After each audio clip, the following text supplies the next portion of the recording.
أهلا بيكم في كلام إلهام.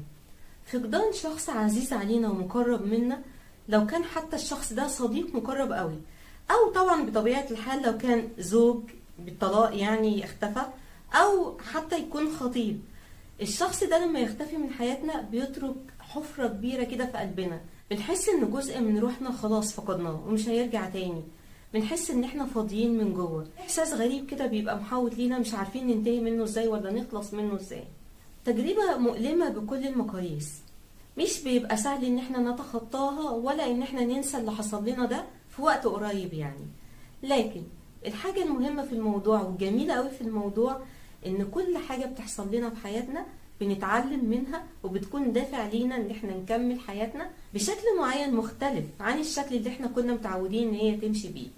وقدرتنا على تخطي الظروف دي وان احنا نرجع طبيعيين تاني جزء من نضوج شخصيتنا. ده علامة على ان احنا بقينا اشخاص ناضجين، بقينا فاهمين دلوقتي ان تقلبات الحياة ده جزء من الحياة نفسها، وان دوام الحال من المحال، وان في مرحلة ما وفي وقت ما اكيد شخص من المقربين مننا هيختفي بأي شكل من الأشكال. الحزن الشديد اللي بنحس بيه في الوقت ده بالتدريج ممكن يقل، مش هيروح لكن بيقل، ودي سنة الحياة. لكن الفيديو ده مهمته ان هو يساعدكم ازاي تتخطوا المرحلة دي، ازاي تتخطوا فقدان شخص عزيز عليكم، سواء الشخص ده صديق او زوج او خطيب او شخص كان موجود في حياتنا في مرحلة ما بس مأثر فيها وسايب علامة جامدة جدا فيها.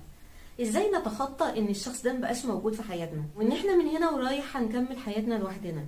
الحقيقة في كذا خطوة بتساعدنا ان احنا نعمل الموضوع ده. اول خطوة منهم ان احنا ناخد وقتنا تماما في الحزن، ما نستعجلش.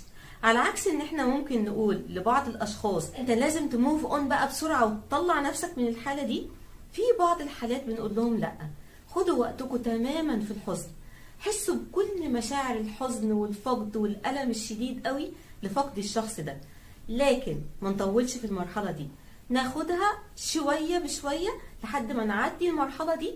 ناخد وقتنا في الحزن ونطلع كل المشاعر الألم والحزن ونعيط ونعمل كل حاجة، بس نخلي الموضوع ده يعدي، ما ناخدش بقى سنين ولا حتى شهور علشان نعدي الموضوع ده. نتقبل ان دي سنة الحياة وان الشخص ده ما عادش موجود في حياتنا، ناخد وقتنا في الحزن لكن ما نطولش في الوقت ده. المرحلة التانية على عكس برضو اللي منتشر ان احنا نحاول تماما ننسى الشخص اللي قدامنا ده. في بعض الاحيان اوكي ده ممكن يكون مقبول، لكن في حالات تانية خصوصا في حالة فقدان صديق مهم جدا ان احنا نقعد مع نفسنا كده بهدوء ونفكر في كل اللحظات الجميلة اللي جمعتنا بالشخص اللي قدامنا ده، ازاي قضينا مع بعض وقت جميل، وازاي كانت في وقت من الاوقات احنا كنا مقربين جدا لبعض، ده كمان كانت حياتنا مرتبطة ببعض وبنقضي تقريبا 3/4 وقتنا مع بعض. الذكريات الجميلة دي هي دي اللي هنعيش عليها عمر تاني، وخصوصا لو كانت الذكريات كتير، يعني اللي جمعنا بالشخص ده علاقة حلوة ليها خطوات كتير قوي حلوة، يمكن باظت في وقت من الاوقات لكن طول الوقت اللي قبل كده كانت الدنيا ماشية زي الفل. نقدر قوي ان ربنا ادانا فرصة ان احنا نحس بالمشاعر الجميلة دي مع اي شخص من الاشخاص اللي قابلونا في حياتنا، ان احنا قدرنا نعمل ذكريات جميلة كده معاهم ونقدر الذكريات دي ونشيلها معانا.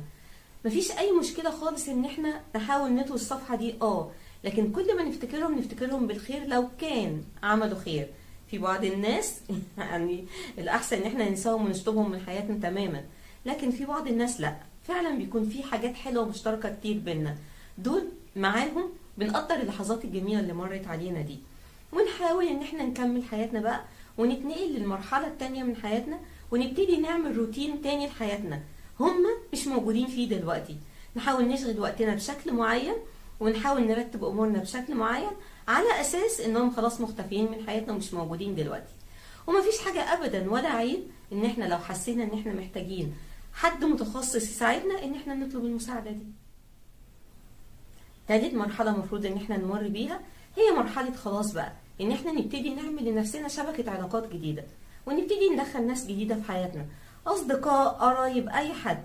نحاول نحيط نفسنا بشبكة علاقات جديدة ونبتدي نخرج للدنيا بقى، وما نبقاش طول الوقت قاعدين متقوقعين كده جوه البابل بتاعتنا عمالين نفكر في الذكريات القديمة وبس، ونتمنى تاني ان الاشخاص دي ترجع في حياتنا. احيانا بيكون ده صعب وان هم مش ممكن يرجعوا في حياتنا، بل مستحيل يرجعوا، ننسى بقى، ننسى ونعدي المرحلة دي، ونبتدي نعمل لنفسنا ناس جديدة وحياة جديدة، ونخرج ونتفسح ونتكلم مع الناس، ونحاول نلهي نفسنا بنفسنا. لان احنا لازم نفتكر ان في نهاية اليوم مفيش حد موجود حوالينا غير احنا اللي المفروض نقف ونسند نفسنا، احنا اللي المفروض نساعد نفسنا على تخطي العقبات والمشاكل اللي بتقابلنا في حياتنا، مفيش حد تاني هيساعدنا. بعد ما نعمل الثلاث مراحل دول هنحس باحساس جميل قوي، هنحس باحساس الرضا عن نفسنا، ان احنا برغم الظروف الصعبة اللي مرت علينا والمشاعر الكتير المتلخبطة اللي كنا فيها، ومشاعر الألم الكبيرة اللي كانت موجودة جوه قلبنا، والحفرة الكبيرة اللي كانت موجودة باختفاء الشخص ده، ابتدت شوية بشوية احنا نتقبلها ونعيش حياتنا على الأساس ده. الإحساس ده نفسه بتاع الرضا ده بيخلينا احنا نفسنا مبسوطين من جوانا، ان احنا قطعنا شوط طويل قوي وساعدنا نفسنا ان احنا نرجع تاني نقف على رجلينا. ده إحساس رائع، ان احنا في نهاية رحلتنا عشان نتخطى العقبة دي وفقدان شخص معين استرجعنا نفسنا تاني، ووقفنا على رجلينا تاني، وابتدينا نثبت لنفسنا ان احنا هنعرف نعيش الحياة لوحدنا عادي. في حد تاني ظهر في حياتنا جميل وزي الفل، لكن لو ما كانش في حد حتى ولو دلوقتي احنا راضيين ومبسوطين ان احنا قضينا الفترة دي وقدرنا نوصل للنتيجة دي، ان احنا واقفين على رجلينا وساندين نفسنا. اتمنى ان انا قلته دلوقتي ده يكون ساعدكم وساعد اي واحد فيكم ان هو يرجع تاني يقف على رجله بعد فقدان شخص عزيز عليه. الشخص ده اختفى من حياته ومستحيل يرجع تاني. واتمنى ان انتوا كلكم تعيشوا حياة كلها هدوء وسرور، واستنوني في الحلقة الجاية من كلام إلهام.